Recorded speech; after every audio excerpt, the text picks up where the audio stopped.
Have you ever felt completely thrown off by all the noise around you, the never-ending flow of ideas, expectations, and the constant stress of keeping up? Picture this: Stoic thinkers from the past, more than 2,000 years ago, went through the same human feelings, tough times, and questions about who they are and reason that we're struggling with today. Don't you think it's interesting that the knowledge from many years ago still has deep significance these days, world moving quickly today? We're going to learn a lot about the silent way of life. Discovering the past. Truths that can help us get through the chaos of the present day with style, resilience, and deep peace inside. Whether you're having a hard time with stress, looking for meaning, or just interested in a philosophical method of living that has been around for a long time, you've come to the right place. We will explore together why Stoicism is more than just a set of ideas, but a useful guide to having a fuller life. Not interested in what other people think, in an honest way and calmly. Also, if you want to start this journey of finding yourself and wise words from the past with us, please click that button to join. And don't forget, this video in its entirety was made with you in mind. So don't skip any part. Every moment is an effort to become more stoic. You are strong. It's interesting how much we all at some point in our lives find ourselves caught up in the web of other people's thoughts. We often give up our happiness and peace of mind, trying to fit into the shapes that other people make for us. But let's take a moment to think and learn about the old wise Stoicism. Marcus Aurelius stressed the pointlessness of trying to get approval from others. He wants us to think about this natural want to make other people happy, getting us to break free from the lines of outside confirmation. Do you agree that this is a freeing thought? To understand that the only support you really need is yours. Think about it now. When you go to sleep at night, put your head on your pillow. You're left with only your thoughts, not anyone else's. So why not think those things about who you really are, what you believe in, and what you did? Imagine how free it would be to be yourself without any shame, not swayed by current events or short-lived views. How can we start to care less about what people think? It starts with knowing what and stating your values again. What do you stand for? What's most important to you? Whenever your acts match what you believe, there is a deep sense of sincerity and peace that no amount of approval from outside sources can match. Embracing your uniqueness also attracts bringing the right people into your life, the people who like you just the way you are, not for what they want you to be. It's about the best, but not quantity. Having a few important friends based on knowledge and respect for each other is 10 times more satisfying rather than trying to win the short-lived support of the masses. It's important to remember that everyone has an opinion. Just that thoughts and feelings are individual variables, most of the time more reflective of the person saying them than of you. Marcus Aurelius points out in a smart way, the only thing that is always true comes from inside, from living a life being in line with your ideals and beliefs. When we talk about being truthful, it's simple to stick to the idea of not telling lies to other people. But Stoicism asks us to think about being honest in a much deeper way. More deeply, it's about getting our outside, what you do and say, with our own beliefs and morals. This connection makes people feel very honest. And being whole, picture, the peace that comes from knowing what you did are not just acts on the surface level, but real pictures of who you are inside. Epictetus was one of the most important Stoic thinkers. Really drives home this point. He says that being honest does not only make moral sense, in real life, it makes sense. Think about it. We have to remember our lies when we lie, hide our tracks, and are afraid of being caught all the time. It wears you out mentally. Being honest, on the other hand, makes things easy and freeing. It sets us free from the web of lies and gives us peace and clarity in our lives. But here's the really cool part. Being honest impacts more than just our interactions with other people, but also with ourselves. When we tell the truth to ourselves about what we do well, our flaws, and what we want, accept being honest. We clear the way for real growth, undying love for yourself. It's like getting rid of the junk in our minds, so there can be more peace to better understand and stronger, more real ties with the people around us. Still, being honest isn't always easy.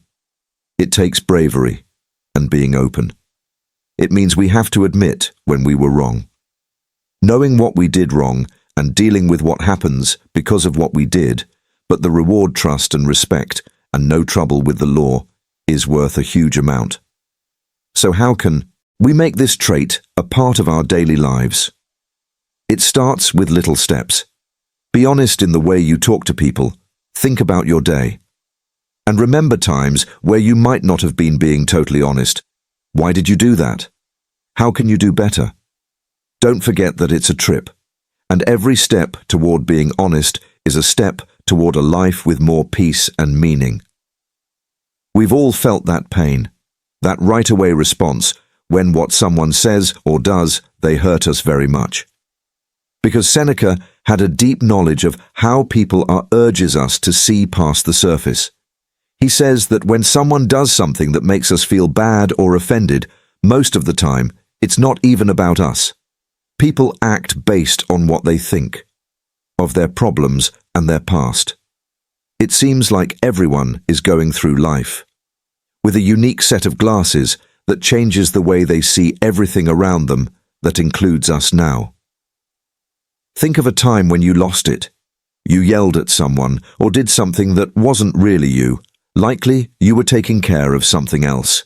Fear and stress, uncertainty, or maybe you were just having a bad day. Let's see if we can see this in ourselves. Why not show others the same understanding?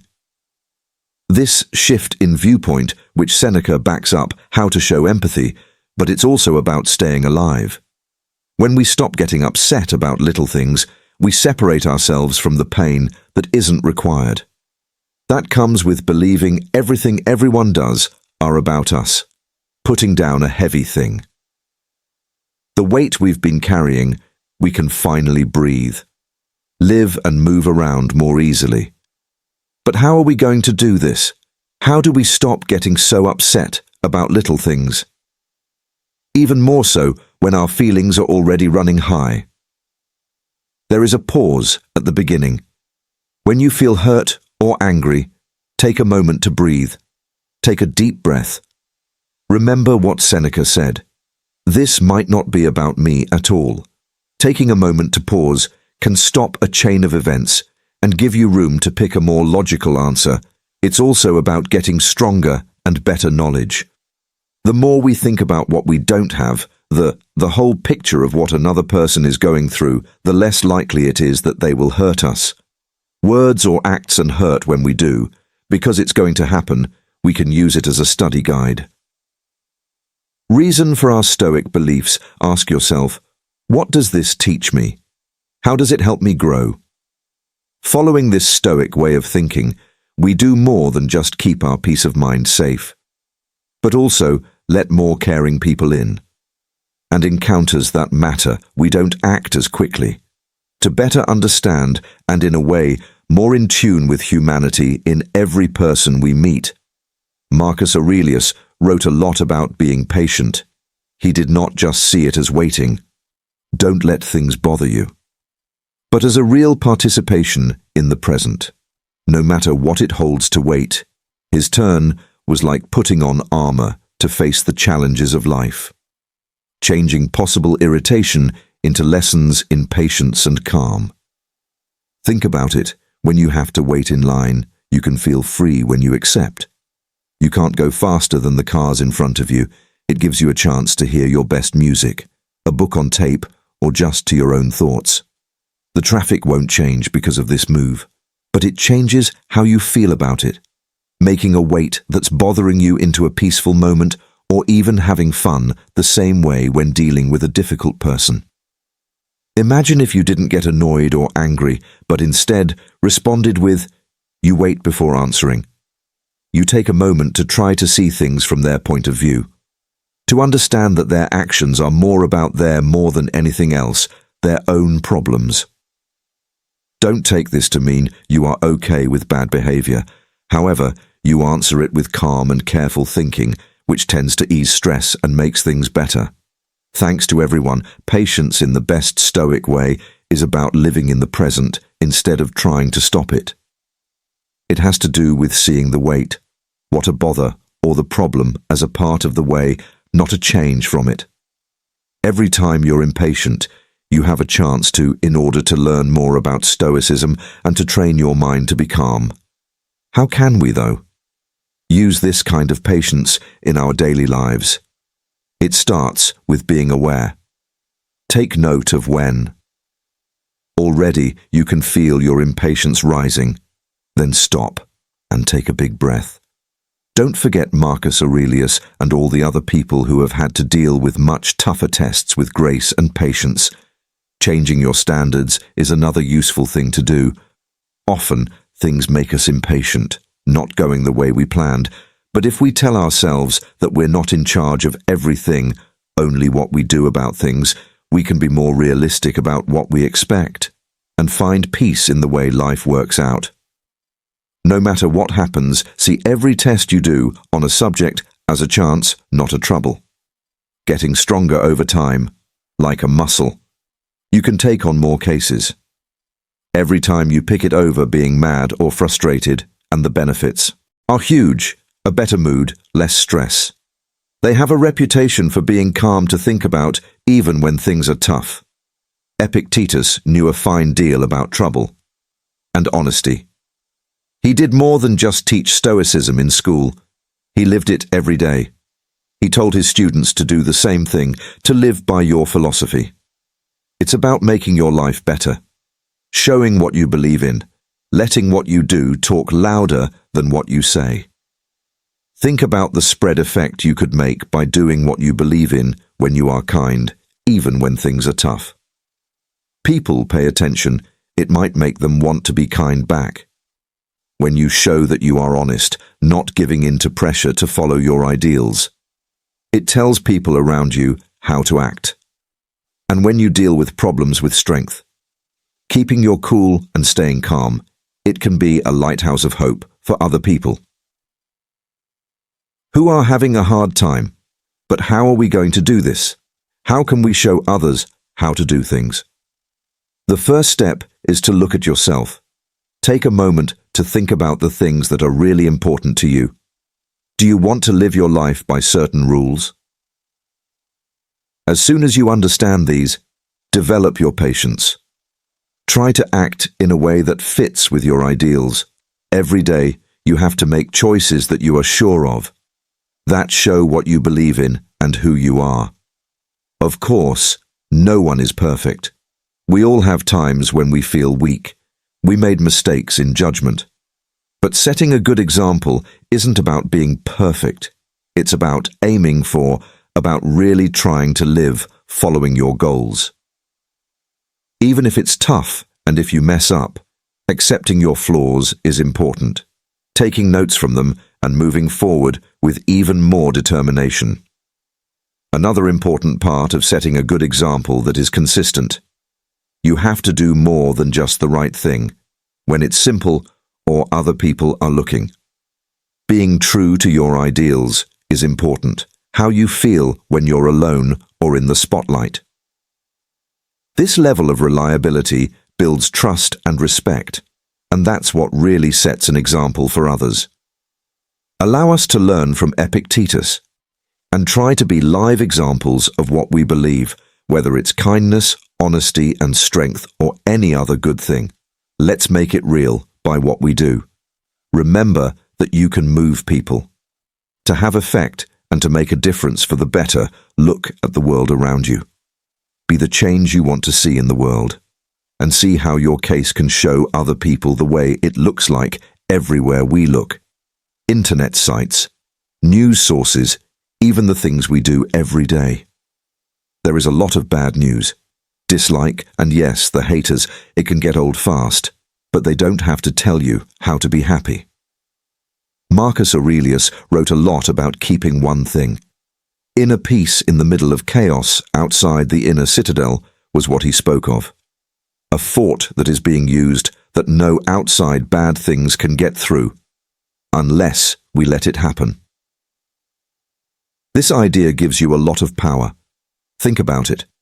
You have the power to make things and keep a quiet and peaceful space inside you, no matter how bad the winds are outside. How can we block out the haters and protect our secret citadel? First things first, it has to do with seeing what is and that we can't change. We can't change what other people say, or do the mean things they say, or the mean things they say about others, but we can choose how to react. We can decide not to take part, not to take their bad moods personally, and not let it make us unhappy. One more important Stoic plan is to think about the reason for the negativity.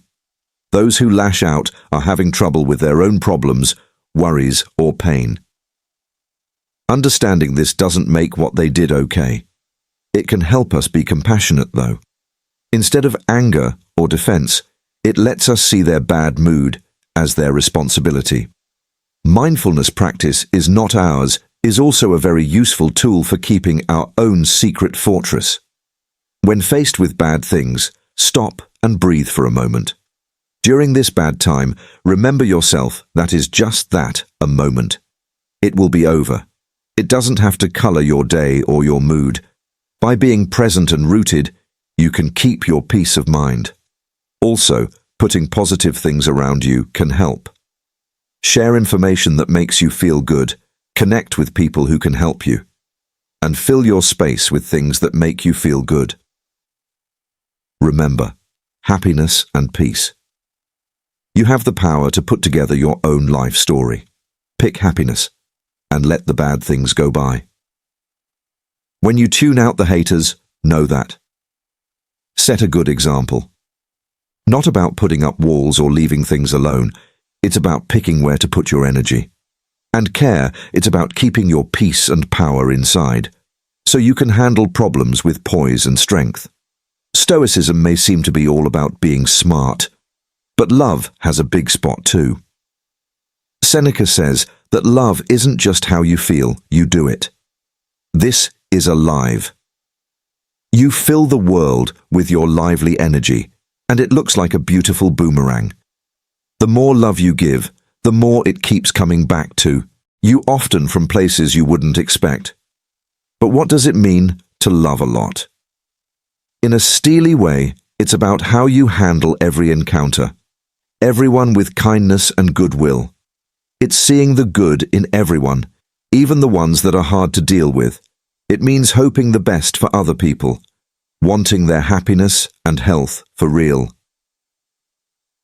No matter how they feel about you.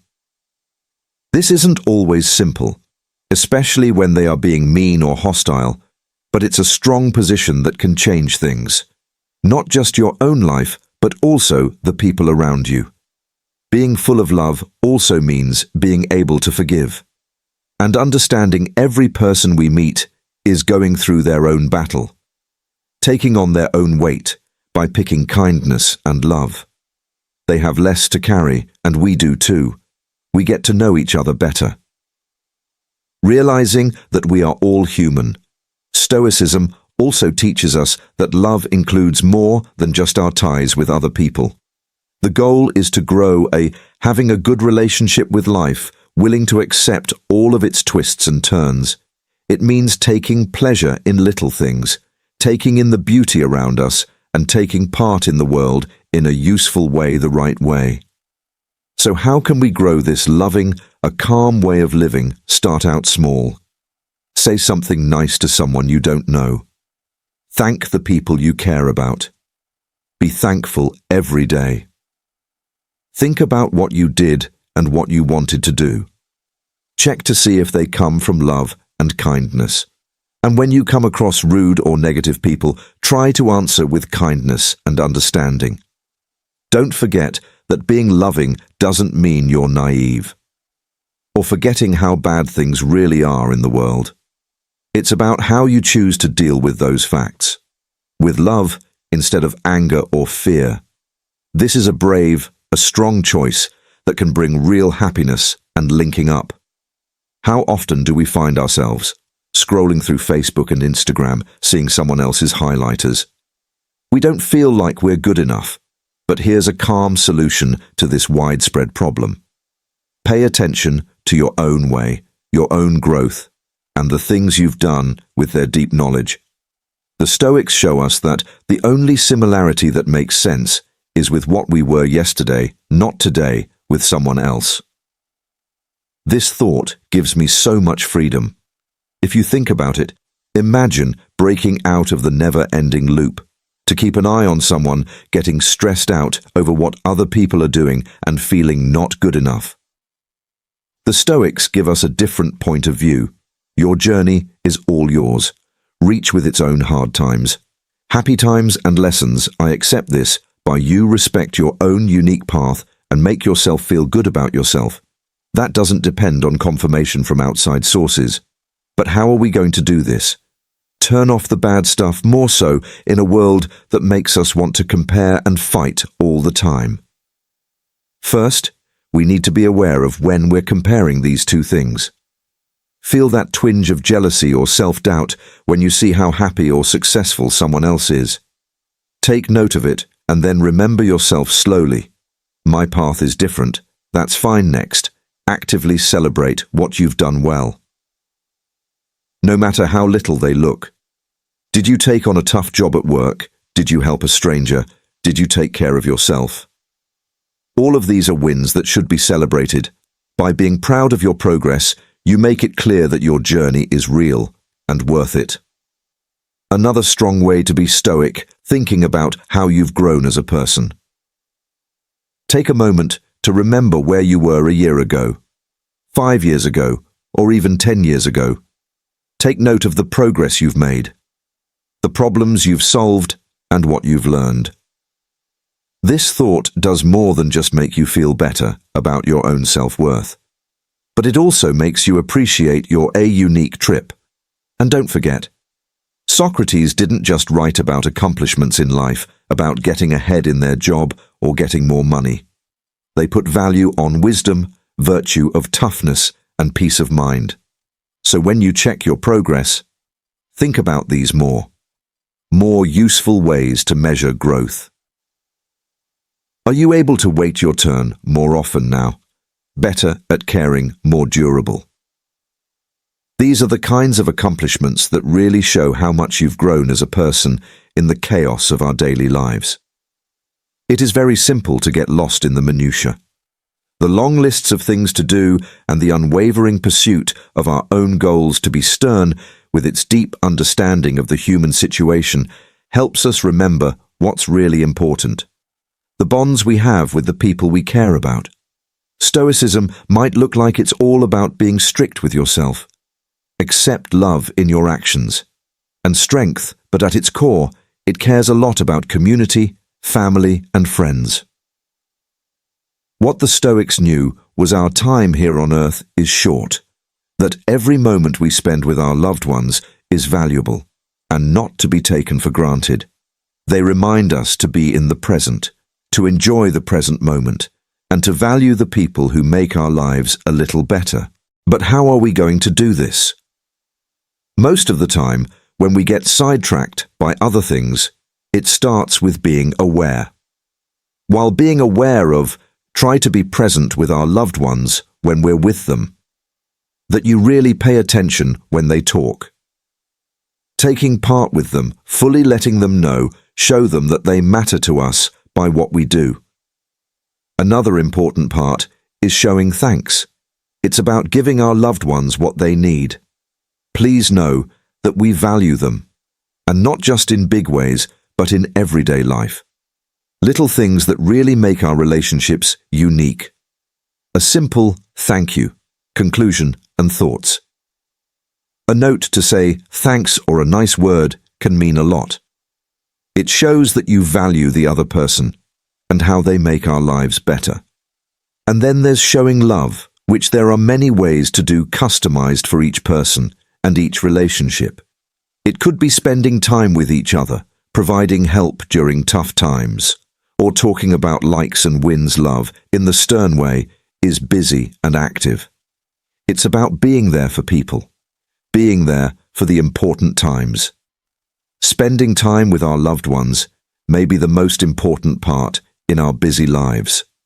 It's very simple to neglect relationships, to think that people will be there all the time, but the Stoic warning that life is short tells us to put our relationships first, to make time for the people that mean most, even if it seems like a million of them, other things that need our attention. To respect our loved ones is to understand the important part they play in our lives, taking that into account with our time, our attention, our love and care. There are bonds to be made and kept, being aware that they are the thing that gives our lives real depth and meaning. Remember that life is a trip, is one we share with the people we care about. Enjoy every moment, use every chance you get to show love, and never forget how powerful being there is. Thanks for being here today on Stoic Journal. Your path to peace of mind and knowledge is one that we're proud to be a part of. Don't forget to pick one of the movies that show up on your screen to keep looking into the deep insights into Stoicism. Let's work on living a good life together. Strong will and strong connections. Thanks for coming. Thanks for being a part of this trip and for putting the silent way of life into practice.